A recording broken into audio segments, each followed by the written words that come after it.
Hello, good afternoon, and a happy Sabbath to you all. I'm hoping we'll be able to see each other very soon. It's exciting to know that it's going to be happening in the next few days. So, yeah, it will be lovely to have each other in person. So today I thought we can talk about vitamin B12. Um, Vitamin B12 deficiency. It's quite a very common um, condition nowadays, from the young, the old, whether you're a vegan or you eat meat. It's quite usual, more so to people with chronic conditions or who are on medications, or if you are a woman or you have got other things going around you. So we will dive into this quickly. I'll also talk about the hydrochloric acid, which is the main probable issue we're going to deal with, the intrinsic factor as well. But before we get into it, I've got some few Bible texts to share with you from Psalms 104 verse 14. It says, He causeth the grass to grow for the cattle and the herb for the service of men, that he may bring forth food out of the earth. So basically we know that the Lord is the provider of everything. He provides the grass for the cattle and the herb for us as beings, as human beings, that we can feed on, we can survive, we can use the herb as medicine, we can use the herb as food.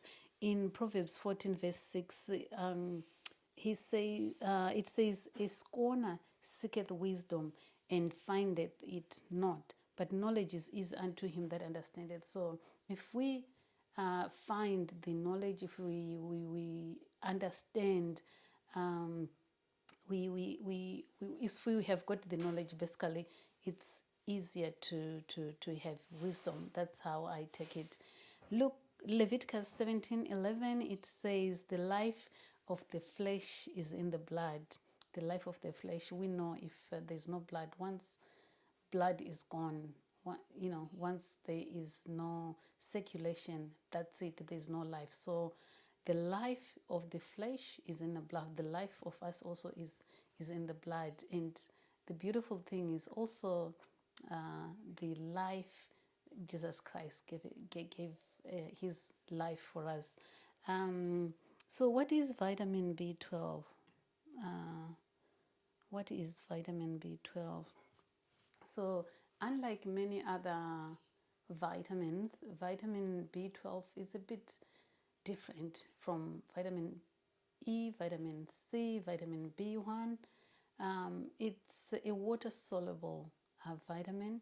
It's quite misunderstood. It's not really a vitamin. It's more of a bacteria. It's more of an airborne bacteria, and it is found in organic foods, in root vegetables, in organic fruit and vegetables, in rainwater. But if you are to Google or just to ask anyone or a doctor, they will tell you that vitamin B12 is not found in plants. So if you just quickly search, you'll see that they will tell you that you need to supplement. Yes, some foods are fortified with vitamin B12. So we'll talk about those foods, which cultured foods. They have some traces of vitamin B12. Cultured foods like sourdough bread, like yogurt, miso, and many others as well, which we can eat and get some vitamin B12. The body doesn't need a lot of it. An adult human being probably needs about 2.4 micrograms. That's quite tiny, but plays such an important role that it can ground you if you haven't got enough. So it's quite crucial that we have enough vitamin B12. And we cannot talk of vitamin B12 only without talking about probably low iron, anemia, those conditions. They're quite strongly intertwined and related, really. So B12 is bound to an R protein. But what is an R protein?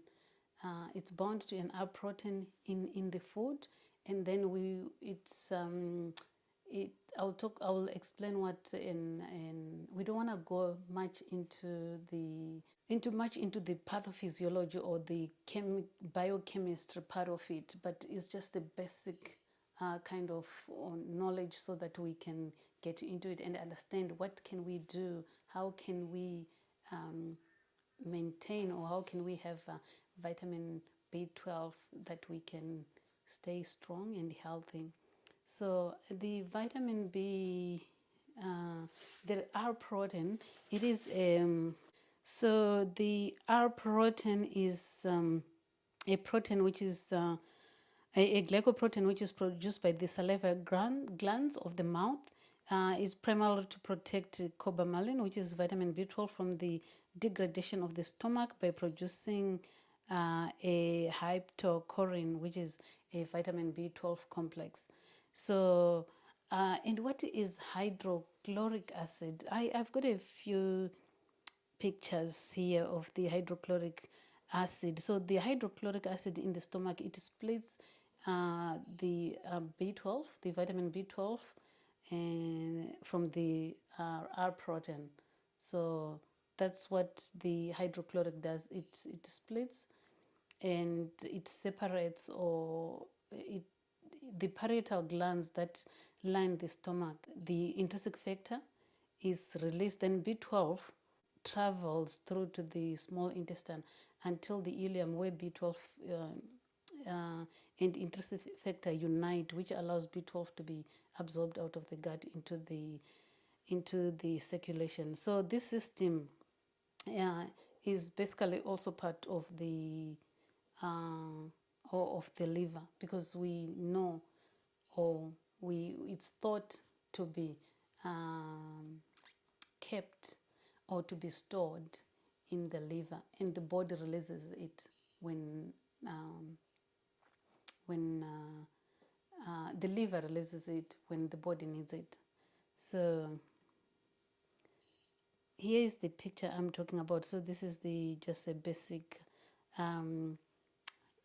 picture or diagram of the gastrointestinal tract. So the small intestine, you can see the one which is pink, more of a pinkish color. So the small intestine there, you can see it contains of the ileum, the jejunum, and the duodenum. So those are parts of the small intestine. And large intestine, you can see from the outskirt there, which is more darker brown, the guts there. The ascending, the descending, and the so it contains of three: the transverse colon, then we have got the descending colon, and then we have got the cecum and the descending colon. These are parts of the large intestine. So what happens is in the small intestine, the bits inside there, I lost the diagram. So the darker brown, if you can see the dark brown on the outskirts, so that's the large intestine, and the light pinkish is the small intestine. So that's where the vitamin B12 is absorbed there. So, but what happens then is, before we get to that one, I'll just show you the version of the of the stomach. This is how our stomach looks like. So if you can see the pink part there, the HCl, that's the hydrochloric acid.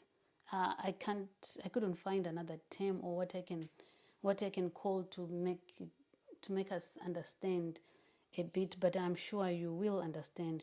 So in our body there, the hydrochloric acid, and I'll tell you the functions of it in a minute.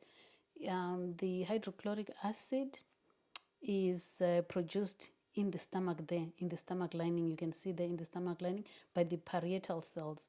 So the parietal cells, they produce the hydrochloric acid. They also produce the intrinsic factor, which these two are quite important in the stomach and also in the functioning of vitamin B12. So I'm not going to go into detail with the pepsinogen and gastrin, because once these are affected as well, it may cause different sort of issues in our guts, in our tummy. It could be peptic ulcer, gastric ulcers, and things like that. So these are the conditions which we often, these are the things which we talk about. We don't walk every day saying, my hydrochloric acid is low. Instead, you will be diagnosed with a different sort of condition. But behind the scenes, these are the things which happens. So the stomach looks like this when when attached to the rest of the body. So you can see the beige kind of color. That's the stomach there, and it gets connected to the small and large intestine there, through the duodenum. So what does the hydrochloric acid do? What's the role of the hydrochloric acid? So the role of the hydrochloric acid is it has got few roles. It acts as an antifungal, antibacterial, antipathogen, and it prevents food poison. So whenever you eat something not right, this is the hydrochloric acid's job, just to make sure that it kills the bacteria, the germs, or whatever it is. If there's a poison, it dissolves it. But sometimes it doesn't happen that way because there's a problem or there's not enough production of it. So what causes the hydrochloric acid to be low? It could be drinking with meals. Normal pH of the stomach should be around 2.5. It does increase the production of hydrochloric when we start eating. So also, if we do not get a break between meals, which should be 5 to 6 hours between meals, that will cause low hydrochloric acid. There are also other causes, like when you've got stress or so many things happening, that can also cause low hydrochloric, or if we do not chew well. So it's quite important that when we start digestion, we know it starts in the mouth. When you chew, we need to chew very well so that the environment in the gut is quite happy. So there is a healthy bacteria there in the body, which is which is its role is to protect, to nourish, and to break down food particles, and also for absorption. So we go to the next slide. So what happens if our vitamin B12 is low? What happens? We have got headache, dizziness, rapid heartbeat, our fingers, hands, numbness, tingling, balancing problems, muscle fatigue. We can have all those things, anemia, disturbed vision, so many of them. But we cannot pick one to say you've got headache, so you've got you are lacking vitamin B12. No, that's not.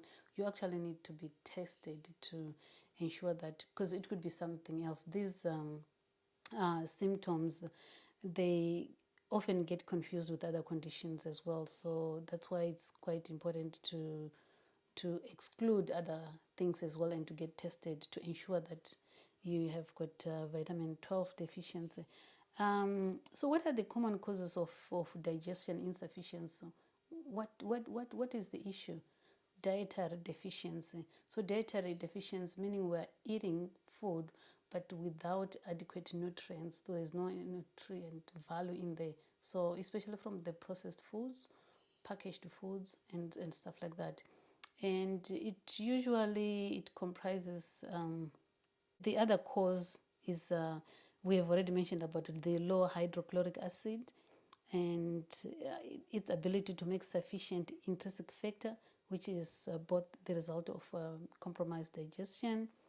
Also, overeating puts such a large burden to the digestive juices, as only a certain amount is produced, and too much food in the stomach exhausts the fine mechanism, eventually exhausting the hydrochloric acid. So we shouldn't eat too much, more than what we need.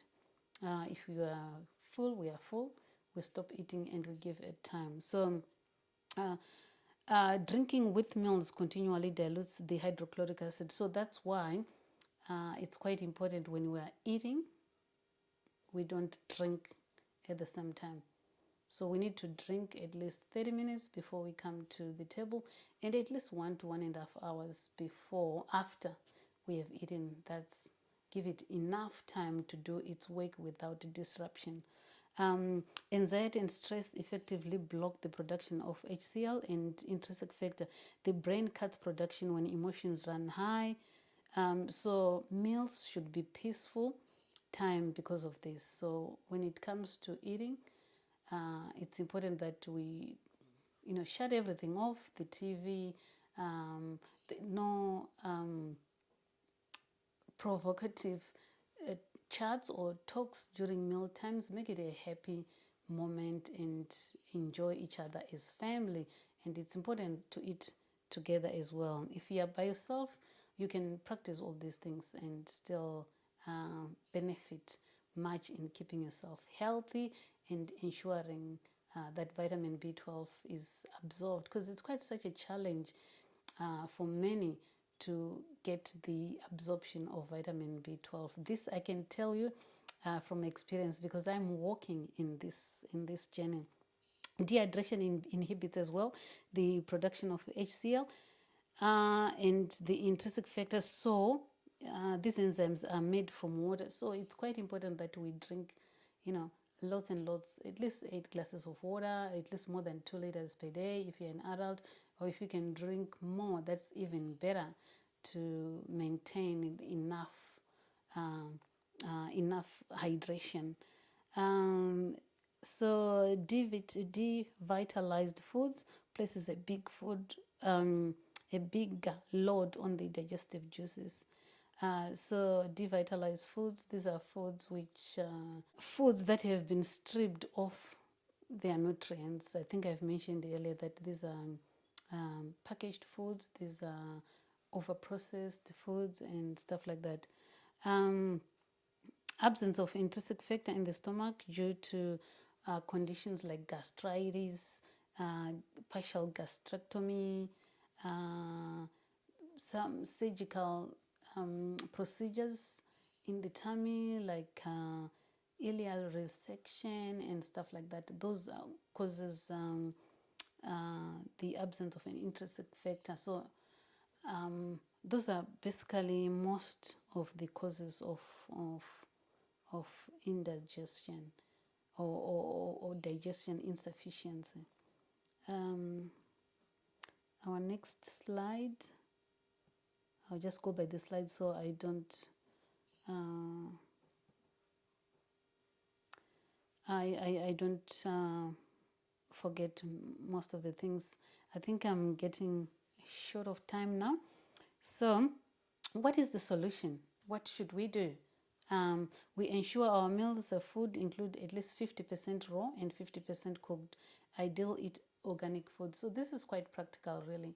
We can actually cook some vegetables and present some as raw and enjoy a meal, because as we know, the bigger portion of the plate should be greens, and this needs to be to be practical. It needs to be done. It's not just a concept which is written out there, but it can actually be done. We also include cultured food as part of the daily intake. Like I said earlier, sourdough bread, yogurt. Yogurt, you have to be very careful. I think it's important if you can learn how to make your own yogurt, because you know what you're putting in, and the marketing of foods out there is quite huge. So not every other yogurt is healthy or contains the important probiotics which we need. Eat breakfast like a king. lunch like a queen and supper like a pauper. So this gives the stomach time to rest and thus rejuvenate with the rest of the body. Yeah, like I said, drink 2 liters of water over the day between meals. Ideal says drinking half an hour before meals and resume 1.5 hours to 2 hours after the meal. This will prevent dilution of gastric juices. So also chew the food well. This makes the stomach work of digestion much easier as it creates smaller particles with the large surface area. So it's important that we chew until it's porridge like, and then we swallow. Sometimes we're in hurry and we really need to go. It's important that we manage that sort of thing. Sometimes it's hard to have large vegetables to chew. We can actually use other ways of having more fruits and veggies by blending them and making smoothies and stuff like that. So just if we do not chew the food properly, I'll just give an example like the blender. You see, if you place big chunks, you see the blender is struggling or frozen. You just take something from the fridge and chuck it in there and you try to blend it. You see how much the blender will struggle to blend that together. So that's probably what happens with our stomach as well. If we put too much unchewed properly, it will cause a burden to our stomach. We really need to understand the concept that our guts, it's really the engine of the body. We need to look after it. It's like you have got a beautiful new car, these latest cars, and you go and put the dirty fuel in it. If it's petrol, are you going to put diesel? You need to put the right fuel and you want to keep it. And if you're going to drive that car with no water, it's going to knock. So that's what happens with our body. But you know what? Our God is forgiving. Our bodies are so forgiving. You start to do the right things within a week or 2 weeks, you see a lot of changes. So I will urge us to try it and do the right things. Last but not least, cast off cares and anxious thought as you sit to dine. Excellent advice for the dinner table environment, which allows proper digestions. Let's have beautiful conversations. If you are an adventurer, you would know that we don't talk too much during the dinner table as courtesy, but there are beautiful things we can chat during dinner time with family. Our next slide is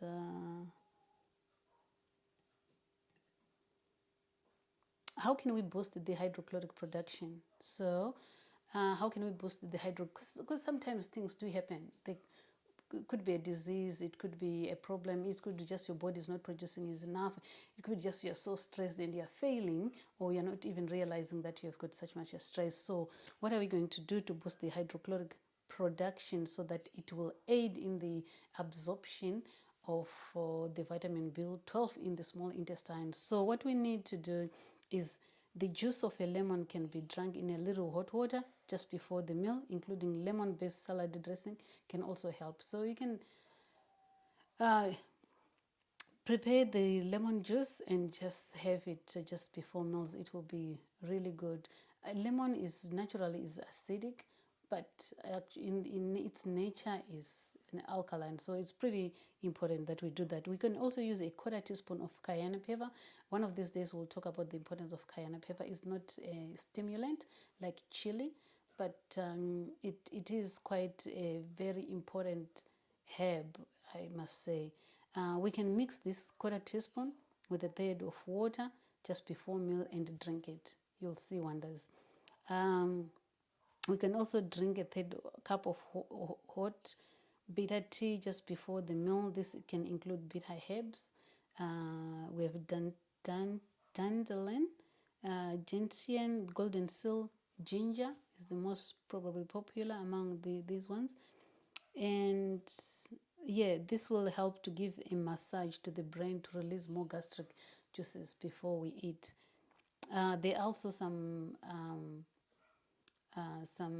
supplements which can be taken, like hydrochloride, betaine hydrochloride is an extract from the beetroot and can boost Chloric acid production, these tablets can be taken within 1 to 2 before meals, and this is really when things have gone bad. But if you practice and do the right things, you don't need to take the supplements, because the supplements are in the fruits and vegetables which we eat every day.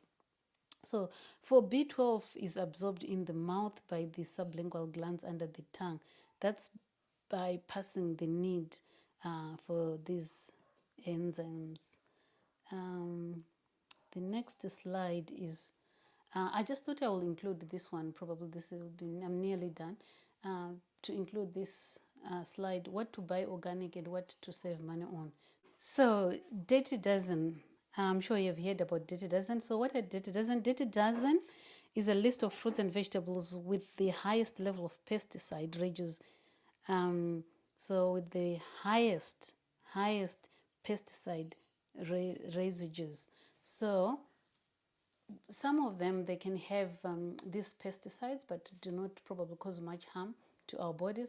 But some of them are quite toxic. So which ones are the Dirty Dozen, which we need to buy is organic? So things like celery, strawberries, apples, nectarines, colored greens, we need to buy them as organic, because they will not probably helpful much if we eat them if they aren't organic.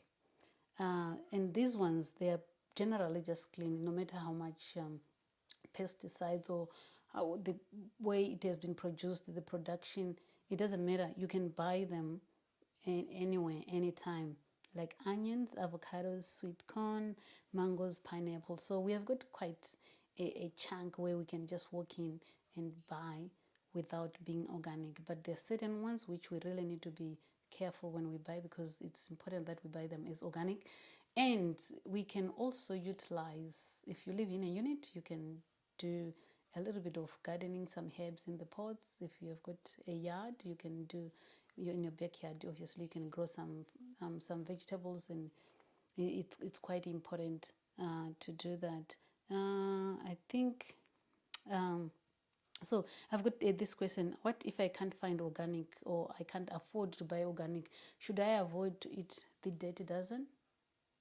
No, absolutely not.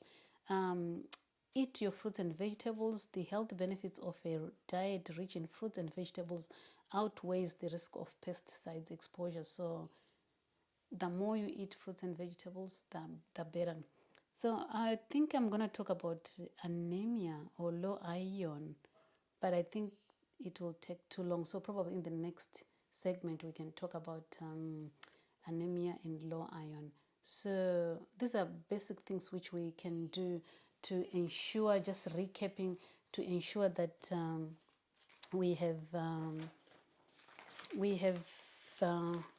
can absorb vitamin B12 well.